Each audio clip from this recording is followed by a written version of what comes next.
3 maggio nel Museo Checco Costa dell'Autodromo Enzo e Dino Ferrari di Imola si celebrano i 110 anni dell'Alfa Romeo. Lo si fa nella cornice della mostra Imola Formula 1 1963-2006, una mostra in corso qui al Museo Checco Costa, ma questa sera sono attesi grandi ospiti.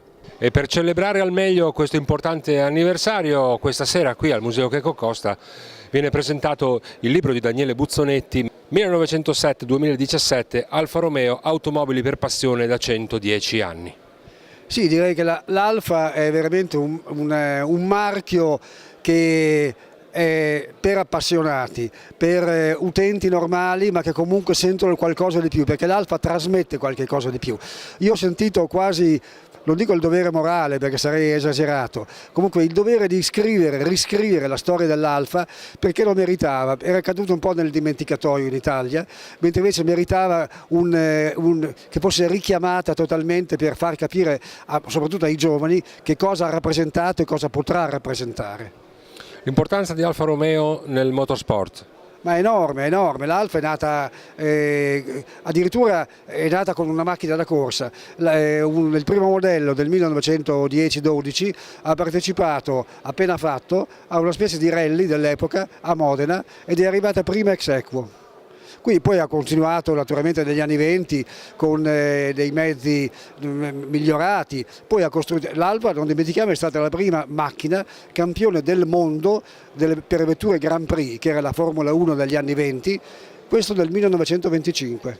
In questo suo libro, che è un tributo ad Alfa Romeo, che cosa si dice circa l'Alfa Romeo di oggi e soprattutto uno sguardo verso il futuro? Beh, io insomma, devo dire, penso di aver portato un po' fortuna, magari involontariamente, all'Alfa, perché io ho dedicato il primo capitolo alle Alfa attuali, spiegando da dove vengono, dove potranno arrivare, come sono state costruite, perché è cambiato con l'avvento dell'amministratore delegato Marchionne, è cambiato tutto tecnicamente. Le Alfa in questo momento sono progettate e costruite a Modena, in uno stabilimento particolare, e i risultati si vedono, insomma.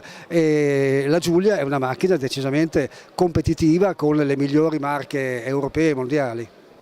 Presidente Brusa, un'altra serata di prestigio qui al Museo Checco Costa dell'Autodromo Enzo Dino Ferrari di Imola, una serata che vede ancora una volta il Crame protagonista a livello organizzativo. Quando ci sono le macchine d'epoca il Crame c'è sempre. Anche perché spesso le promuoviamo, quindi il punto chiave è che mai una scelta di riportare la tematica della Formula 1, visto che per il momento rimane un sogno, e quindi questa mostra che porta la Formula 1 nella sua storia dal 1963 fino al 2006 e comporta ovviamente un richiamo, e noi siamo anche soddisfatti perché oltre 9 macchine esposte qui stasera credo che siano un grosso richiamo.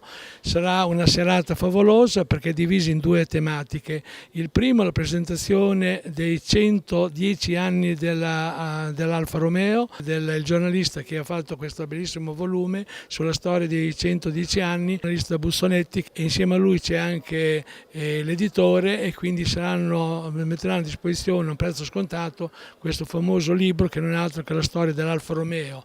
Uno dice, beh, se la tematica è la Formula 1, cosa c'entra l'Alfa Romeo qui? No, calmiamo un attimo, perché stasera verrà anche il pilota Giacomelli, che proprio per il primo Gran Premio del Gran Premio di San Marino del 1981 era presente sull'Alfa Romeo sul circuito di Imola. Direi che è una data importantissima per il Biscione, che ha fatto tantissimo per il motorsport nazionale e internazionale. È una bella occasione, è bellissimo poterlo fare qui a Imola nel museo Checco Costa. È una tappa importante di questo circuito che sta cercando in ogni modo di riproporsi nel mondo sportivo. Non c'è solo la Formula 1, anche se noi qui abbiamo diritto degli esemplari molto belli e sabato e domenica faremo girare col Minardi Day delle macchine stupende, ma è bello ricordare in questo posto, in uno dei santuari del motorsport, i 110 anni dell'Alfa Romeo. Pinallievi, una bella cornice questa del Museo Checco Costa, che in questo momento sta ospitando la mostra 1963-2006 Imola, la Formula 1, la storia continua, 9 Formula 1, questa sera si parla di Alfa Romeo che ha diritto di stare in questa storia. Certamente tutto è cominciato dall'Alfa Romeo nel 50, i primi titoli mondiali, le prime vittorie, e poi l'Alfa Romeo è stata indirettamente causa della storia Ferrari, primo perché Ferrari arrivava dall'Alfa Romeo, secondo perché nel momento in cui ha cominciato a vincere la Ferrari ha smesso di correre l'Alfa Romeo.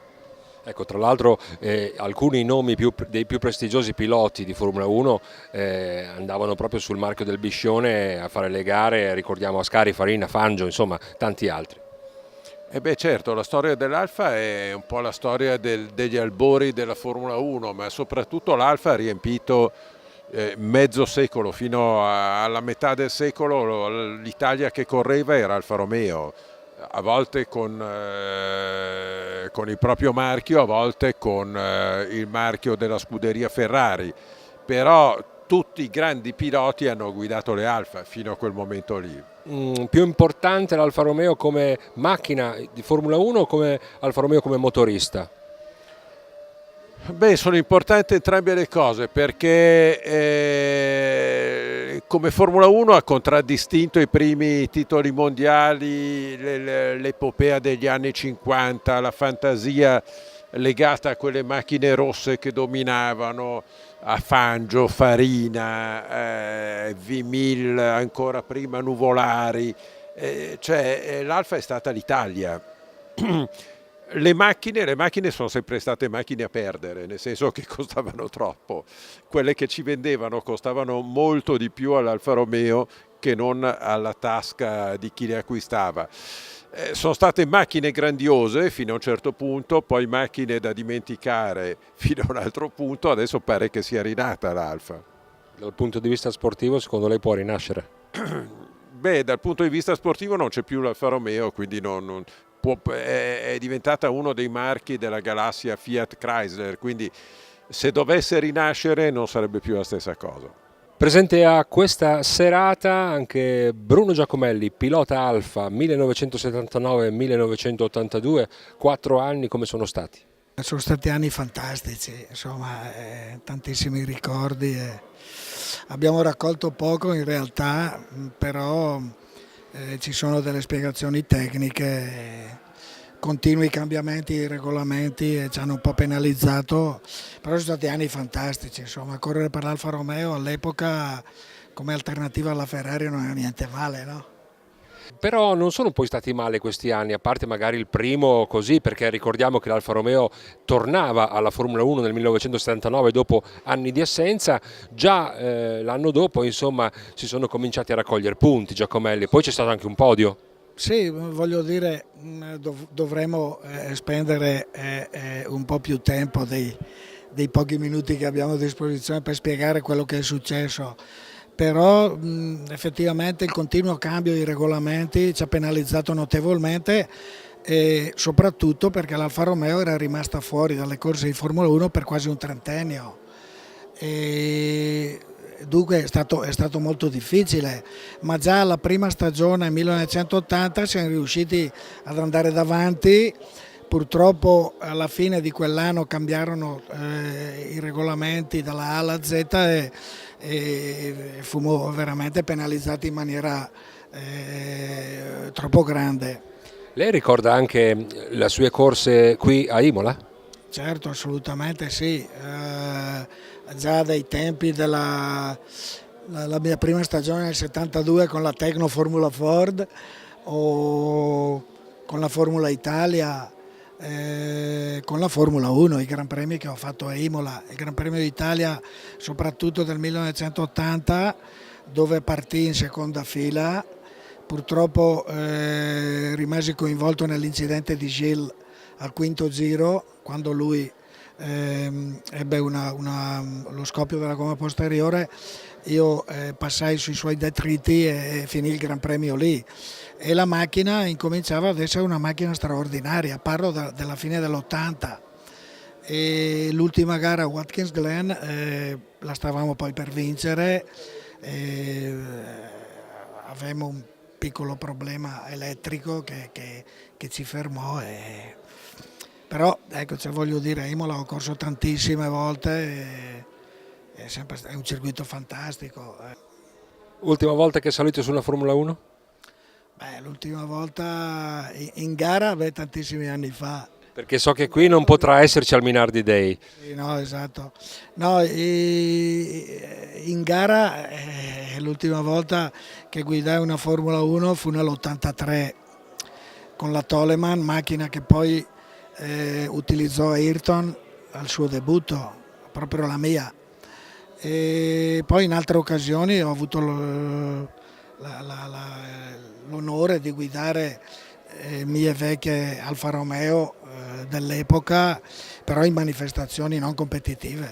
Oggi c'è la sua scocca. Ho visto, sì, la scocca del 1981, praticamente la stessa configurazione che usai quando feci il podio a Las Vegas, appunto alla fine del campionato sul circuito del Caesars Palace. Presente a questa serata Siegfried Storr, pilota, insegnante di guida sportiva. Il suo rapporto, Storr, con l'Alfa Romeo? È stato un rapporto, nell'81 eravamo avversari tra virgolette, però devo ricordare che un giorno facevo l'autostop ad un Gran Premio, perché io ero praticamente sempre a piedi, giravo con i meccanici, me ne volevo tornare in albergo e mi ha raccattato una signora e in autostrada, eravamo in Spagna, si è persa. Finalmente ho visto una scritta aeroporto, ho detto almeno mi porti all'aeroporto. Arrivato all'aeroporto c'erano i meccanici dell'Alfa Romeo che aspettavano un alettone, quindi mi hanno caricato, mi hanno portato in albergo i meccanici dell'Alfa. A parte quello, devo dire che nell'82, quindi l'anno dopo, quando ho aperto la mia scuola, ovviamente avevo vetture Alfa Romeo. E quindi l'Alfa Romeo mi ha aiutato a iniziare il lavoro della guida sicura. In occasione della mostra Imola Formula 1 abbiamo deciso come museo di proporre 2 eventi collaterali capaci di sviluppare il tema della mostra, appunto. Il 1° maggio abbiamo proposto l'Ayrton Day con l'incontro con il fotografo Angelo Orsi e questa sera appunto proponiamo questo evento dedicato ai 110 anni dell'Alfa Romeo. Come si può vedere dalla mostra, è una mostra che vuole raccontare la storia della Formula 1 passando attraverso quelle che sono le nostre eccellenze, quindi in esposizione Ferrari, Maserati, Minardi, non poteva allora mancare l'Alfa Romeo. Alfa Romeo che tra l'altro è presente con la mitica 179 guidata da Bruno Giacomelli, che tra l'altro questa sera abbiamo la fortuna di avere qui ospite, è presente, dicevo, a quelli che sono i primi Gran Premi ufficiali della storia della Formula 1 a Imola, quindi il Gran Premio d'Italia del 1980, il Gran Premio di San Marino nel 1981. Ricordo tra l'altro, ecco, il tema dell'Alfa Romeo, che proprio la Brabham di Niki Lauda, motorizzata proprio dall'Alfa Romeo, si aggiudica quello che è il Gran Premio di Ferrari del 1979, quindi il primo Gran Premio, diciamo, dell'era moderna nella storia del circuito di Imola.